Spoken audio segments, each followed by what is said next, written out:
Bienvenue dans le Bocal, podcast participatif étudiant porté par Télé-Sorbonne. Deuxième épisode, Sorbonne Nouvelle, la créativité. Ce genre d'activité, c'est tellement pas ce pourquoi je suis doué. Sur tout ce qui est manuel et tout. Déjà Anglais. Ok. Et t'as l'habitude de faire des Non. choses Sur tout ce comme qui est manuel et tout, Est-ce que t'aimes pas ou juste genre t'as peur de te lancer? Non, en vrai, j'aime bien. Genre quand je dessine et tout, genre j'aime bien le moment, mais je suis juste nul. Mais non, faut pas dire ça. Non, mais c'est pas grave. Mais...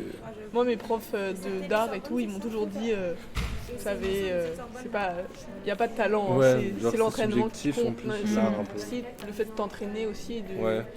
de faire, C'est un peu comme le sport, quoi. Genre faut s'entraîner. Mais c'est ça. Bonjour, bienvenue sur le podcast participatif de Télé-Sorbonne. Aujourd'hui on parle de créativité et là je vois plein d'artistes, vraiment de très bons artistes en train de linograver devant moi.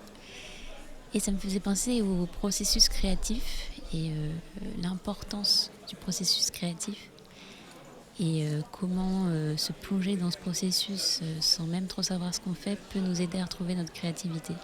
Je vois des gens qui se sont donnés à fond sans trop savoir au début ce qu'ils faisaient, des gens qui n'avaient jamais linogravé, comme moi j'ai jamais fait ça, j'en ai entendu parler, je trouvais ça chouette, c'est pour ça que je suis venue aujourd'hui, sans avoir d'idée de dessin. Et puis finalement en discutant, ou juste en allant sur Pinterest, on trouve des petites idées, donc je vois des portraits, des maisons, j'ai vu une fleur, j'ai essayé de faire une espèce de soleil, mais qui ressemble un petit peu à une fleur, ça dépend si on plisse les yeux.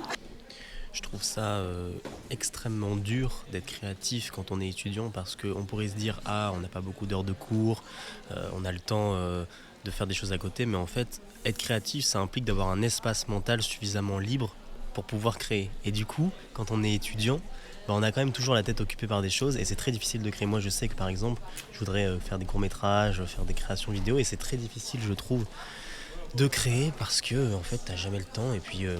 c'est pas un travail individuel, c'est un travail collectif, donc c'est vrai que c'est toujours un peu compliqué. Donc je pense qu'il faut vraiment qu'on soit dans des activités associatives ou des lieux en fait, qui permettent de créer, en fait, d'avoir des cadres pour créer. Parce que sans cadre, c'est un peu compliqué, je trouve, de se motiver. C'est hyper personnel. Genre créativité, c'est la recherche de créer, en fait, créer quelque chose de nouveau. Même pas forcément... Enfin, en fait, si, parce que tout ce que quelqu'un crée est nouveau puisque c'est la personne qui le crée. Genre, sans même parler de plagiat ou d'imitation, ça reste fait par une autre personne.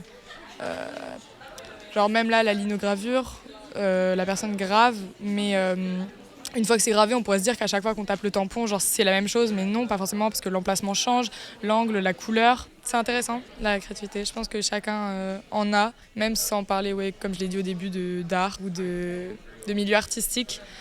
Ça peut prendre beaucoup de formes. Je sais pas, par exemple, mon père, moi, il est technicien de maintenance.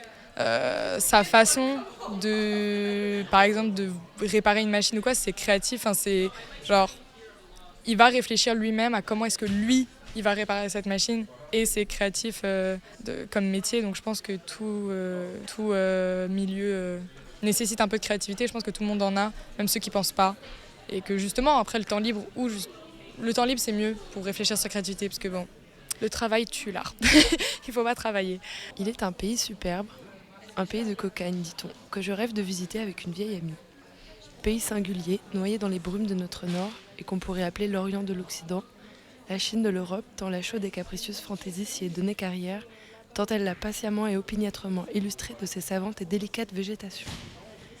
Tu connais cette maladie fiévreuse qui s'empare de nous dans les froides misères, cette nostalgie du pays qu'on ignore, cette angoisse de la curiosité.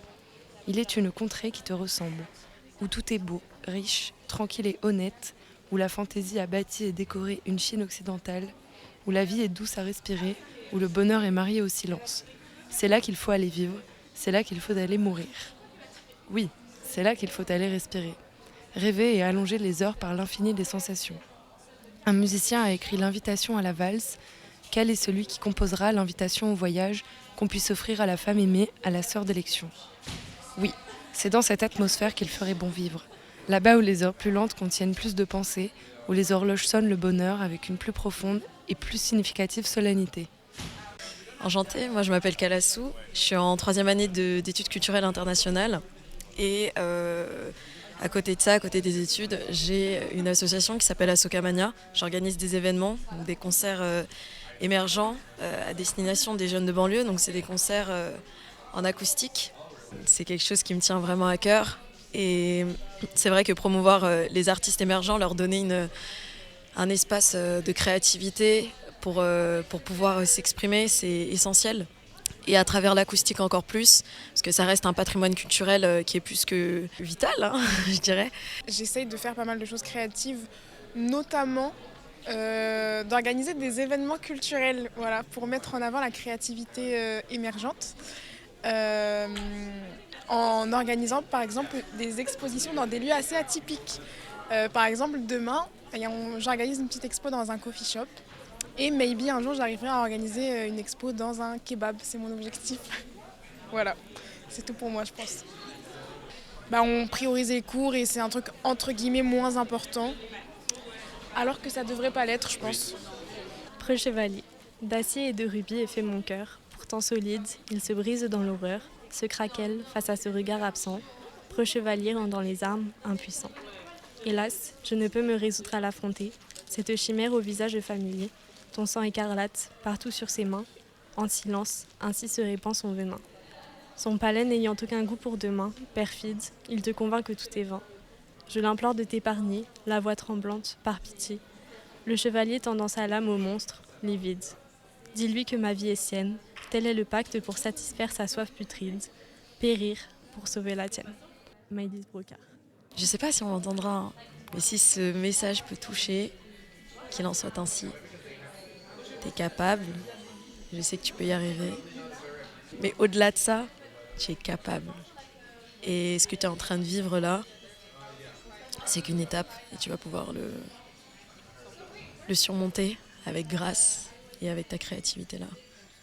Donc ne perds pas espoir, au contraire, ne te sens pas de trop. C'était mon message. Bisous. Ouais, en fait quand je rentre chez moi le soir, je suis hyper fatiguée, donc j'ai envie de faire des trucs assez légers. Et je pense que le fait d'avoir une routine aussi un peu scolaire, de travail, mais juste aussi académique, ça m'a un peu brusqué dans mon inspiration créative. Et du coup, j'ai trop du mal à me remettre vraiment sur un texte à écrire pendant un moment avant ce que je pouvais faire pendant des heures. Maintenant, j'ai vraiment du mal à le mettre en place et j'aimerais essayer de me créer peut-être aussi une espèce de rigueur. Mais j'ai peur que la rigueur, elle empêche justement l'inspiration et c'est un peu un cercle sans fin. Donc je sais pas, à voir. Moi, le fait d'avoir des copines qui écrivent et qui me partagent leurs textes et ce qu'elles font, ça me donne envie de le faire aussi. Donc je pense que la créativité appelle la créativité. Après, je pense qu'on a de la chance dans des cadres associatifs d'avoir plein de gens qui partagent des idées hyper différentes aussi. Et du coup, ça donne plein de perspectives nouvelles et différentes. Mais c'est vrai que je pense que sans ce genre d'initiative et de propositions étudiante aussi, ça peut être très compliqué en tant que jeune dans la vie active de se remettre vraiment à quelque chose de très créatif et voilà. En tant que, j'ai envie de dire, artiste ou même créatif, personne amateur on va dire, de projet, on se met pas mal la pression. Et quand on essaye une autre discipline, on va dire, ou une autre manière de créer que la nôtre, on retrouve un petit peu notre inspiration. Et je trouve ça vraiment beau. Et c'est aussi dans le collectif qu'on trouve la créativité, en fait. Je pense que c'est ça que j'ai appris aujourd'hui, ou que j'ai réappris, que j'ai eu besoin de réapprendre. Je veux rêver du lendemain sans dormir jusqu'au matin. Je veux te regarder toute la nuit en saisissant tes mains avec une telle passion qui nous ferait oublier tout le reste. Avec une telle ardeur, une telle rage, une telle exaltation manifeste que rien ni personne ne pourrait nous arrêter. Non, je ne crois pas une seule seconde pouvoir taire cet émoi en mon sein qui résonne comme des coups de tonnerre. Cet émoi qui éveille dans mon cœur l'ardente férocité des lions qui se dressent face au monde sans crainte et se plient dans les caresses des lionnes et de leurs étreintes. Si je devais avouer une chose qui habite mes joies et mes peines, ce serait de clamer haut et fort que je t'aime. Je veux rêver de toi pour les 100 prochaines années. Pouvoir te voir, te sentir, te toucher et t'aimer pour l'éternité. Je ne peux être Corphée, Pygmalion, Pénélope ou Sorel, enflammée par l'incandescence d'un amour unique et rebelle, qui défie les lois du temps, qui défie les hommes et leurs amants de trouver en ce monde un amour aussi pur et puissant que celui brûlant dans nos âmes vagabondes. Ensemble, chantons les louanges de l'amour invaincu, chantons l'espoir, la foi, la passion et les mystères, chantons jusqu'à en perdre la voix et le souffle d'ici-bas, jusqu'à ce que le monde entier nous entende et apaise de sa colère, jusqu'à ce que tu somnoles et t'endormes dans mes bras. La quête sans queue ni tête. J'ai longtemps porté cette épée affûtée, son tranchant assoiffé de sang, sans pitié. Son pommeau d'argent, orné d'un blason, étrange serpent aux ailes de plomb. À défaut d'être né un garçon, je devais pourfendre un dragon. Puis un hiver, je me suis égarée. Où cette quête avait-elle commencé? Contemplant la foule, manants et passantes, admirant leurs belles armures rutilantes, quelle créature avaient-ils à affronter? Je n'en voyais aucune rôdant aux alentours, si ce n'est celle dans leurs ombres agitées. Comme ce tas de ferrailles devait peser lourd. Tout ce temps, il ne s'agissait que d'une fable, le ciel est bleu, mais quelque part l'orage gronde. Une quête sans queue ni tête, servie à table, celle-ci roule, ronde comme le monde. Maïlis Brocard. Fleur incomparable, tulipe retrouvée, allégorique dahlia. C'est là, n'est-ce pas, dans ce beau pays si calme et si rêveur, qu'il faudrait aller vivre et fleurir. Ne serais-tu pas encadré dans ton analogie, et ne pourrais-tu pas te mirer pour parler comme les mystiques dans ta propre correspondance? Des rêves, toujours des rêves. Et plus l'âme est ambitieuse et délicate, plus les rêves l'éloignent du possible. Chaque homme porte en lui sa dose d'opium naturel, incessamment sécrété et renouvelé, et, de la naissance à la mort, combien comptons-nous d'heures remplies par la jouissance positive, par l'action réussie et décidée? Vivrons-nous jamais, passerons-nous jamais dans ce tableau qu'a peint mon esprit, ce tableau qui te ressemble? Je pense que déjà un rapport à la créativité qui est un rapport de regard, dans le sens où je pense que déjà avant d'être créatif, on est spectateur, spectatrice de cette créativité-là. Je pense déjà lié au cinéma, je pense que ce qui m'a donné envie de faire du cinéma, c'est déjà de regarder des films. Et je me suis un peu menti à moi-même en petit en regardant des films, je sais pas, je pense à 12 hommes en colère, où du coup j'avais trop envie d'être avocat.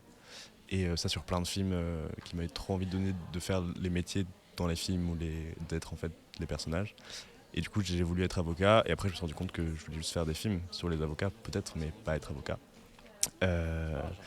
Et donc oui, la créativité, je pense que déjà on a tous un rapport personnel à la créativité. Je pense qu'on est tous et toutes créatives, même si on ne produit pas une forme d'art ou de création.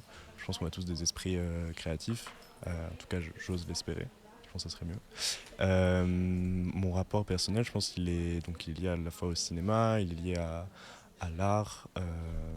Je pense qu'il y a un peu un rapport étrange de jalousie de voir des créations qui me touchent, qui me marquent, qui m'inspirent, qui m'influencent, et de dire du coup j'ai envie de faire ça. Et c'est un rapport qui n'est pas forcément hyper sain, dans le sens où il y a toujours un truc de comparaison à l'autre, à sa créativité, et de trucs de moi aussi j'ai envie de créer. Est-ce que, du coup il y a une question qui se pose, est-ce que j'ai envie de créer des choses qui me sont propres ou est-ce que j'ai envie d'imiter? Une espèce de désir mimétique pas forcément sain en relation avec la créativité, pardon. Mais oui, j'ose espérer que je crée des choses. Après, j'arrive plus à créer pour les autres, dans le sens où je fais pas mal de déco en assistant déco, en chef déco sur des tournages, et c'est très rassurant en fait de créer pour autrui, dans le sens où c'est pas une prise de risque personnelle, dans le sens où si ce que tu fais c'est pas ouf, et c'est pas forcément ta faute, parce que c'est pas ton projet, c'est pas ton... Tu mets moins de toi quand tu travailles pour les autres. Et du coup, c'est beaucoup plus rassurant en fait de travailler pour les autres. Mais je pense qu'il y a un peu un step à passer de travailler pour soi, d'être créatif et de prendre ce risque-là de produire quelque chose qui est personnel, et de s'il est mal reçu, s'il est critiqué, se dire je prends ces critiques-là et j'essaie d'en faire quelque chose de positif, mais c'est pas toujours évident d'arriver à rebondir là-dessus. Après, je pense que finalement c'est un step à passer, et ce serait trop bien. Je pense que je le fais pas pour l'instant, mais ce serait très bien que j'arrive à faire les choses pour moi. Et je pense qu'il y a un aspect aussi dans les formes d'art qu'on fait hyper collectif. On crée ensemble, on crée des objets d'art ensemble, et c'est aussi hyper motivant il y a un truc très kiffant sur des tournages de faire travailler ses potes, de chercher un des sons, chez une pote qui a un son, patata. Du coup, ce rapport collectif à la créativité, il est hyper important. Et voilà. Je pense que la créativité, ça vient du fait de connaître les techniques qu'on utilise.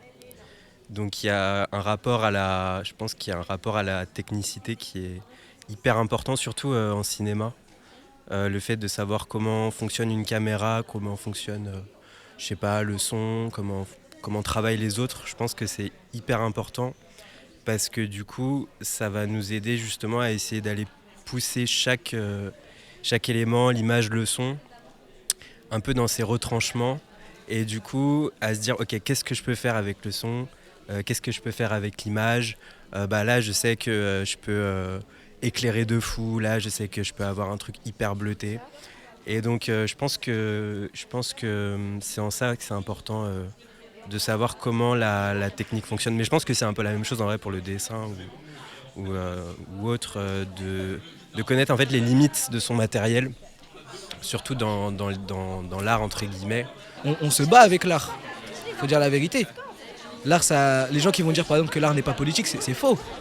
On se bat avec l'art. Le cinéma par exemple, moi je suis en licence de cinéma.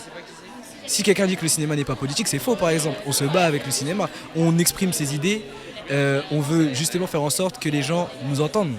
On veut changer certaines choses. En tout cas moi j'espère une chose, c'est que vous serez toujours créatifs dans votre vie. Ne vous bridez pas les gars. Montrez de l'amour. Montrez de l'amour aux gens, montrez votre art, montrez votre vrai vous.